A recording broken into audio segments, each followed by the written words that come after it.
Sean Hudson. Now, I've only ever read one book by Sean Hudson many years ago. I think I was a teenager, maybe a later, older teenager. I remember getting it from a car boot sale. Um, I'm 37 now, so it was quite a while ago when I last read a book by this author, but I always wanted to read more. And when I saw them, I was like, oh yeah, I wanted to read more. So I got some to read more. Yeah, the book I read by Sean Hudson is quite a famous 80s horror. It's called Slugs. And yeah, it does what it says on the cover. It's about slugs, evil slugs, flesh-eating slugs, bad slugs. Yeah, so slugs. I remember picking it up thinking, not your typical horror um mascot, if you like, or horror nemesis. But I can understand how they can be made to be creepy and scary. People tend to find bugs creepy and scary. They tend to find slimy things creepy and scary. I never found slugs completely. I never found slugs too creepy. Though I did have this incident where, long story short, in our old flat, bit of a moisture problem. Slugs were coming in. Yeah, because of damp, because of mold. You know how it is when you rent. Yeah. Thankfully, I don't have that currently at the moment in a new place, which is great. But in the old place, it was a bit of a problem. And you know what that caused? A lot of slugs. No matter what you did to try and stop them, they were finding their way in through the kitchen. But one time, so a sink has those little holes on the side, like for the to drain out the water. Not all sinks have it, but some have the little holes in the side. Well, a big slug popped its body through it then when I was about to do the washing up, and yeah, that was a bit of a jump scare. So yeah, I can see how slugs can be scary, and yeah, I think anything can be made scary in a horror film, or horror book. So yeah, um, that so slugs, yeah, it was an entertaining book. It was a book I enjoyed, and yeah, as I say, I always wanted to read more by the author. So I'm going to see what his other books are, or at least the three I've got, and maybe I can go back and get some more at some point. So yeah, £4 a book, so these are very reasonable. Yeah, Spawn. So I got this one, Spawn. That's the blurb. If you want to pause and read that, cost cost £5.99. That seems quite a lot considering this book is 1983. I thought it'd be a bit cheaper than that. Yeah, so Sean Hudson's writing era. I don't know too much about the author, but I think kind of was writing a similar time to sort of James Herbert. I think I discovered both authors at the same time. Obviously, I wasn't born when they started writing, but I found them later on.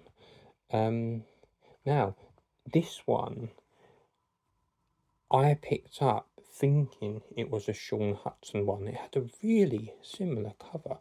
I'm just wondering if it's maybe a pseudonym. It's really similar, and they put it together with the Sean Hudson, and I've only just realised picking it up now that it's not Sean Hudson.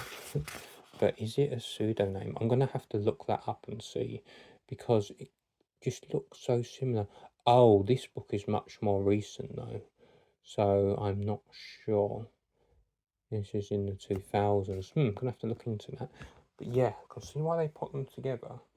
Um, very similar style.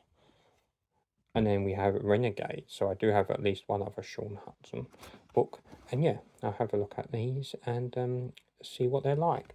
So the other thing I just wanted to talk about, if you're somebody who's looking for books to sell, you're a seller, maybe you sell on Vinted or eBay.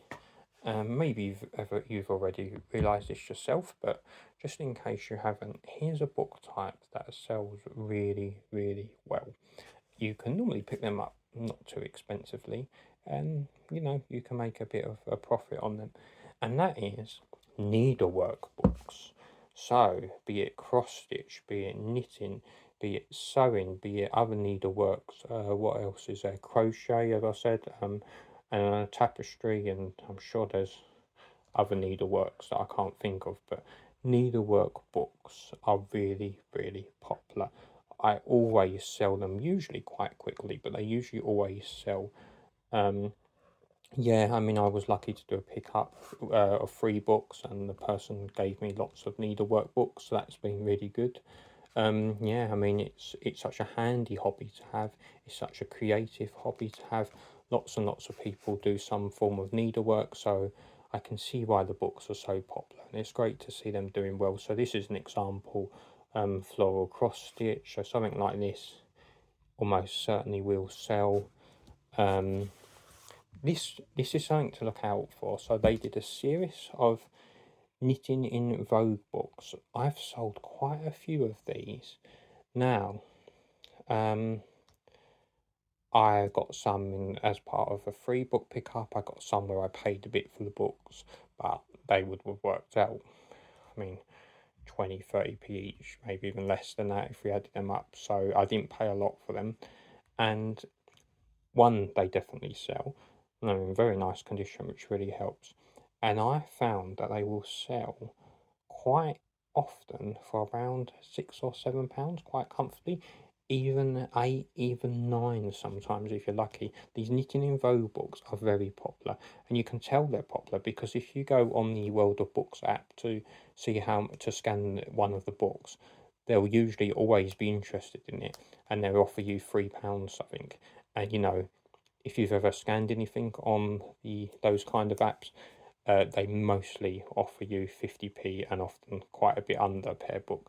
So if they're offering like £3 something, that is a sign they're sought after. You could probably get double that and maybe a bit more if you sold on eBay or Vinted.